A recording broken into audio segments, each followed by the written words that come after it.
Crafty Hope and welcome. Today I'm working on a sweet little beaded necklace. Now I'm using beads and a charm that I received in the Magical Mystery bead box that I received from Jesse James Beads for, I believe it's, well, it was the May box, I believe. I'm trying to find the little card.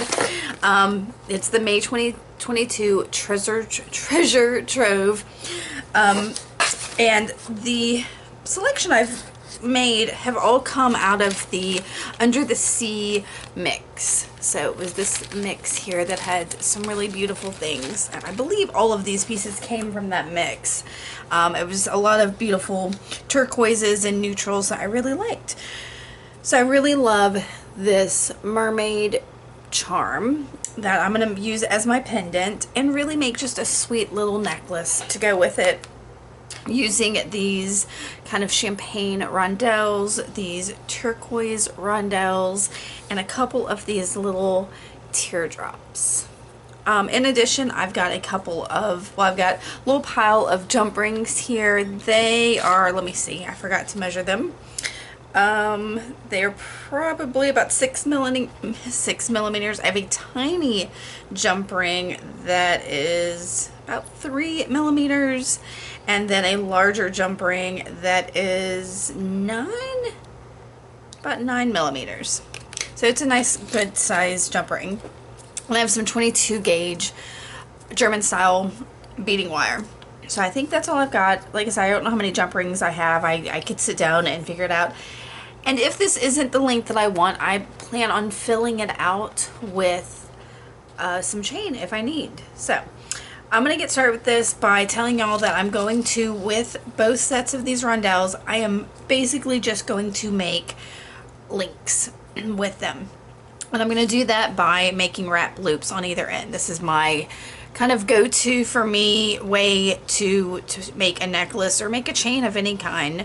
Usually I connect them to each other, but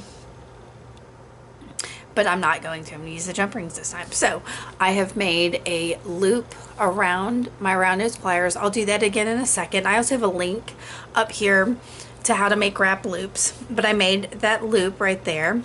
And then I'm going to take that tail of it and just wrap it around this stem of wire.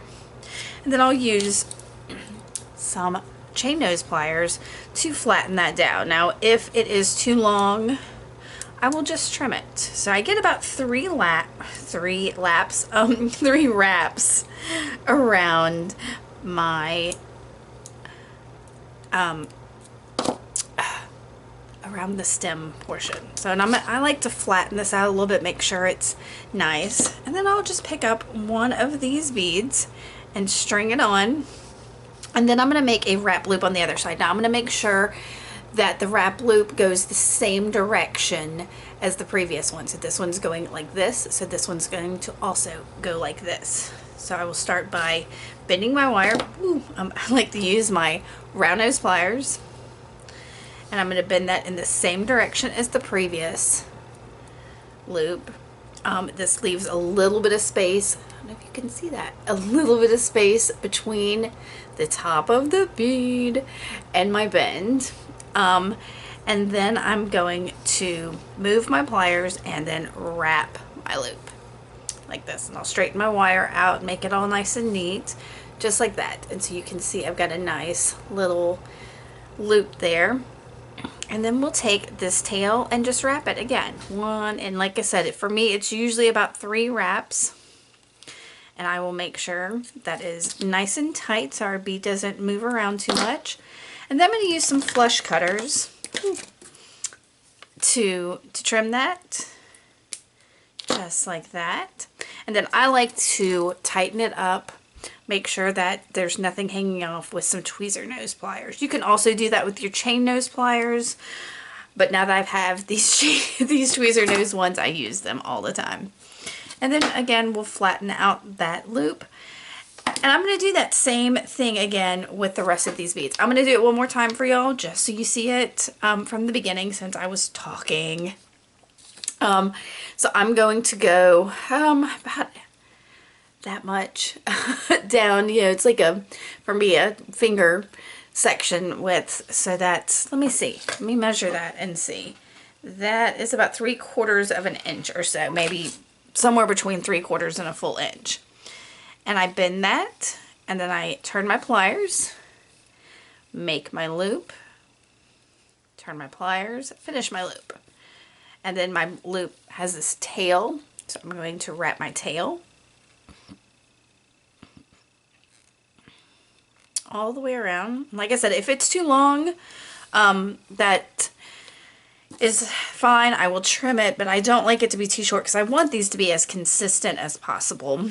So I'm trying to make sure that they have 3 wraps on either end, just about.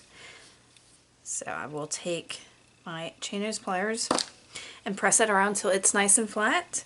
I'm going to add a bead. This time I'll add a turquoise one, just for variety, y'all.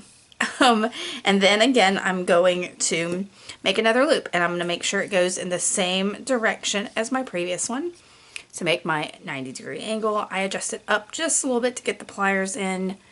Put the pliers where, now remember, when you're using round nose pliers, the further you go down on it, the bigger your loop's going to be. So try to make your loops about the same size every time if you can. If you want to, you can always take a permanent marker and mark your pliers where you like those loops, and you can just use that as your gauge every time. I tend to just out of habit go to the same spot just about every time.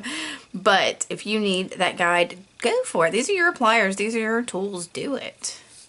All right, so I've wrapped it several times. I'm going to squeeze that a little bit, trim, and then one final squeeze for good measure.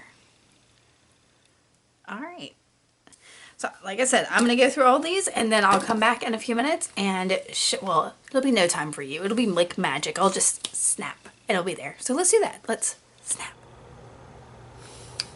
All right, so you can see that was my snap magic. I have made all of these links and gone ahead and strung up one of the little teardrops on a head pin. I'm going to show you how I did that. If I can bring my tools back over. And we're going to go up through the bottom of that teardrop to make sure that it is big side down.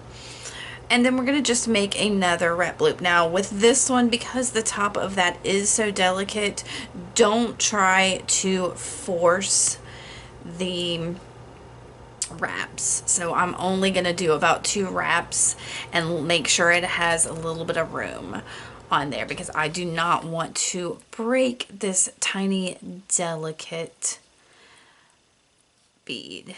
All right, so that's about 2 wraps on there. I'm going to go ahead and trim that off as close as I can. And seeing that I've still got a little bit of room, I'm going to go ahead and do what I know I shouldn't do and just press it down just a little bit, trying to make sure I don't get on top and crack that bead.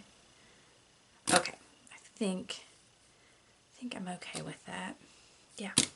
All right, so now we're just going to put this together. So, and I don't think I told you, let's see, 1, 2, 3, 4, 1, 2, 3. So there were 8 of those turquoise beads and 6 of the champagne ones, and then 2 of those teardrops. And we're going to put this together pretty easy. So first thing I want to do is put my charm together. Now it has a loop in the top, and I'm going to see if I can find the tiny, tiny split in this tiny, tiny jump ring and open it. I'm using bent nose pliers on one side and my chain nose on the other to twist open this jump ring. And then I'm going to slip it onto this loop.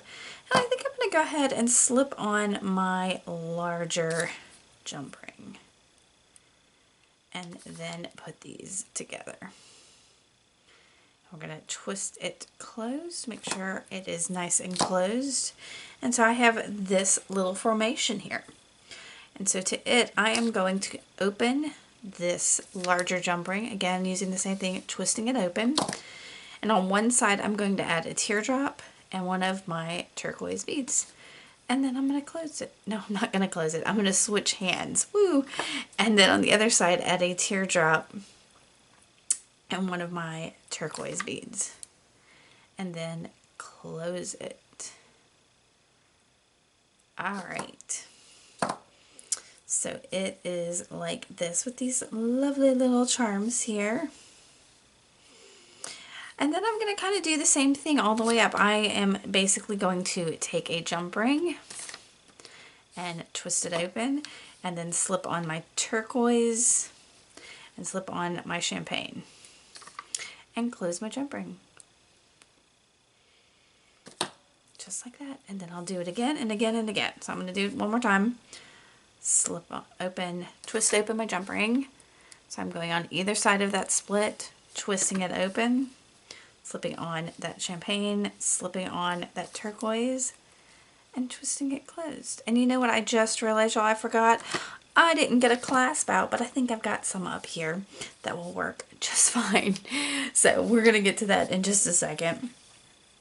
So I'm going to keep doing that until I finish out this chain, and I'm going to check the size and let you know how we're going to finish this off. So here we go. I've got that all done. Measured it out. It's about just over 10.5 inches. That's far too short for a necklace on its own. So I did pull out 8 inches of chain that I cut in half into 2 4-inch segments. And I'm going to continue our same size jump ring on each side to connect the, so this was like the 6mm, I think, jump ring. And so we're just going to attach that to the chain if I can do it on camera, because you know things always go a little wacky on camera. So I've got that, and I'll do that on both sides.